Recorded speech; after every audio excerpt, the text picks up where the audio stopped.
Hello everybody, this is Tigitar here, and welcome back to another episode of Tigaria. I would like to give a brief update on the current progress of the world, and so we'll start off here right at the newly finished die display. So here I have the 119 different dies, and they're all displayed on silver sets of armor, and also 13 hair dies, which are over on the other side. I wanted to start here. We'll go over what this build kind of looks like, and then we'll go through a couple of the other newer additions to the world as well, which I'm excited about. So I kind of tried to generally organize the dies in somewhat logical arrangement, and the build itself, I went for kind of I don't know how to best describe it, but it's kind of like a classic gothic, but I don't know, it's not really gothic, it's more of just, I really can't find the words to describe it very well. It's almost like a grand cathedral, but very decorated. I don't know. You can probably figure out a lot better ways than I can to adequately describe it. But the general block palette was gray bricks mixed together for the underfloor and walls, and then the floor itself, the surface, I used marble. I thought that would make a cool, like a clean floor look with some good contrast. I actually did this interesting thing where I layered 2 blocks of marble, and the under block, the one below, I painted gray, which sort of blends it more in with the foundation floor underneath. But it turned out pretty good. I like the floor. And then the general structure, I used, it's a lot of crimstone and emmetstone bricks, and they're just painted gray to blend together. And then a few sections of pearl wood, actually, to add some interesting textures. And then a couple like windows made out of grates. And that all fit together quite nicely. And then the roof itself is just copper bricks, brick walls, I suppose.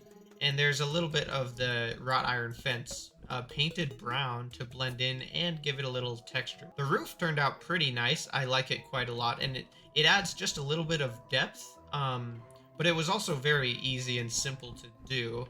Obviously not a very advanced building strategy or anything. Inside is mostly a couple of prominent spiral staircases here to get to the second level.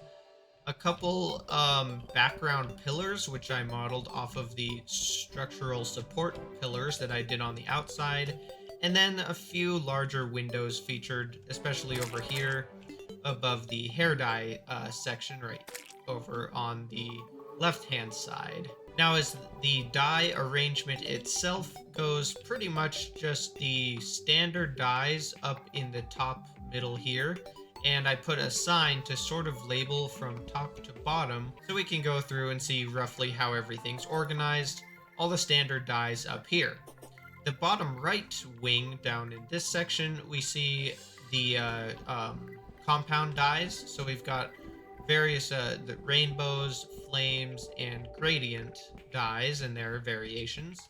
And then in the very center is all the rest of the unique fancy dies. Most of which come from the Traveling Merchant, of course, but there's a couple that are crafted from those, or crafted from other things like the Nebula, Solar, Stardust, and Vortex, and then the Void, and those ones come from like the endgame crafting materials. The general finish that I added in is sort of a mix, but generally steampunk furniture, just some color and texture to fill in the empty space.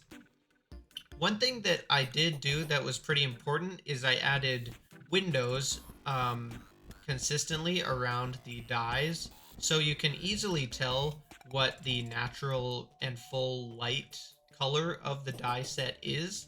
There are also light switches to turn off the lights in the room, but you can clearly see how, especially in the day, all the armor stands are lit up quite nicely.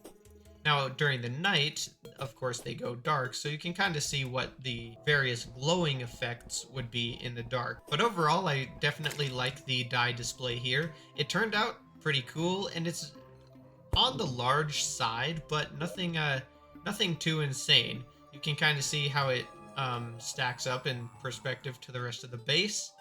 And that will lead me to the next project that I'm currently working on, which is the general core furniture display.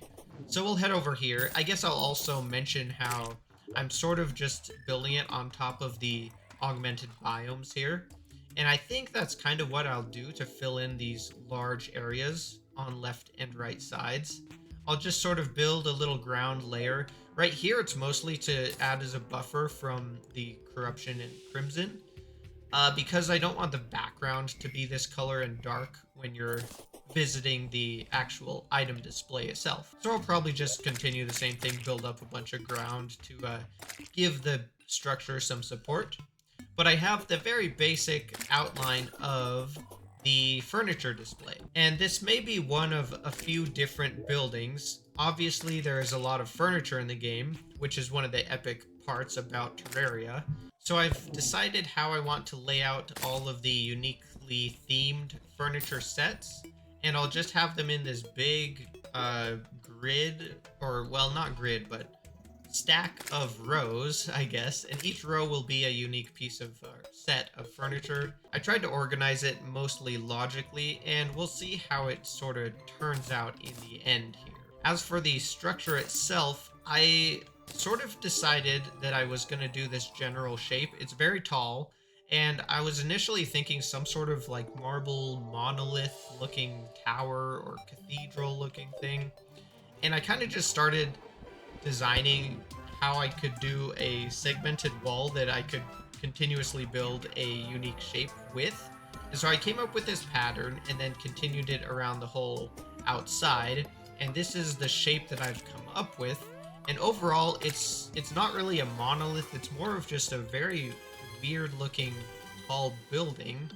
But I think after I get the walls in, and I'm planning on adding some special marble statue designs sort of sticking onto the side of the structure as well. I think that will add a little bit to it and give it some more, sort of bind it together. We'll see how it turns out though. I'm excited about where it's going anyway. Now, the other thing I wanted to share with this update, the main thing actually, is going to be Gridlock.